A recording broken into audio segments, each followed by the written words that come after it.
Jacob आबाद में थाना सिटी के इलाके लाशारी मोहल्ला में नामालूम मोटरसाइकिल सवार मुलजिमान ने हिंदू ताजिर अनिल कुमार को लूट लिया और फरार हो गए।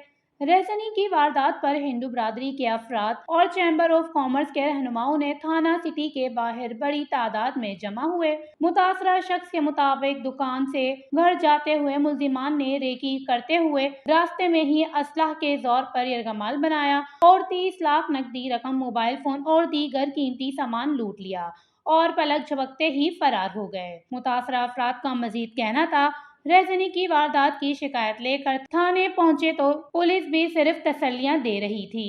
हिंदू ताजिर ने लूटी गई रकम की वापसी का मुतालबा किया। इधर दूसरी जानिब शहर में गुज़िश्ता 8 घंटों के दौरान रहसनी की दूसरी वारदात पेश आने पर अमन व अमान की गैर यकीनी सूरत हाल पर पुलिस की कारकर्दगी पर भी सवाल उठा दिए। वॉच न्यूज़, जैकब आबाद, सिंध।